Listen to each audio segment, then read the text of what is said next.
The Horrible Story of the Little Meats.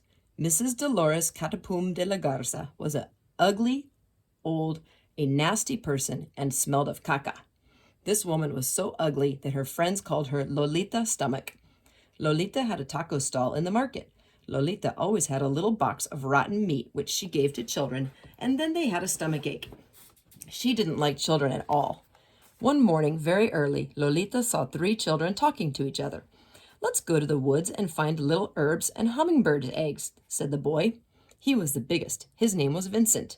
"Yes, let's go," said Tomasina, and the smallest jumped up and down with joy. The 3 children went happily off to the woods. But Lolita went after them with her little box of rotten meat. The children were playing in the woods when Lolita arrived.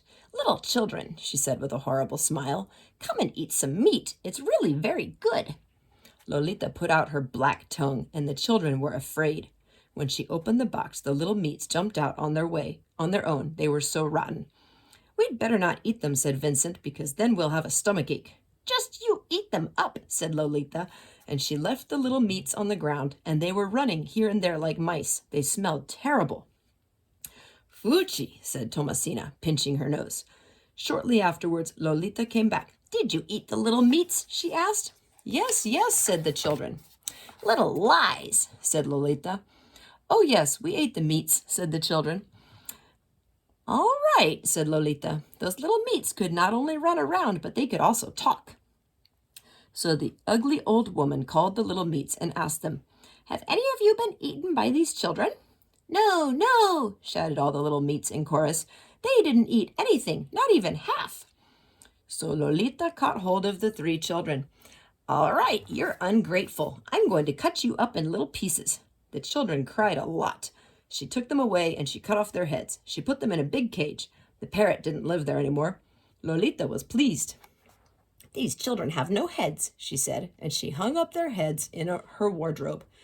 But the Green Indian arrived and opened Lolita's wardrobe. He wanted to steal her shawl. He saw the 3 heads of the children crying. "Poor little ones," said the Green Indian. "Where are your bodies?" "They're in the parrot's cage," said Vincent. So the Green Indian stuck on their heads again. However, the Green Indian was stupid and he didn't know where to stick them. Tomasina had her head stuck to her hand. The little one had it stuck under his foot, and Vincent had his stuck on his behind.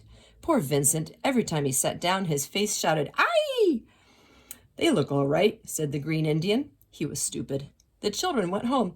"What happened?" said their father. But the children were happy in spite of having their heads stuck on such funny places.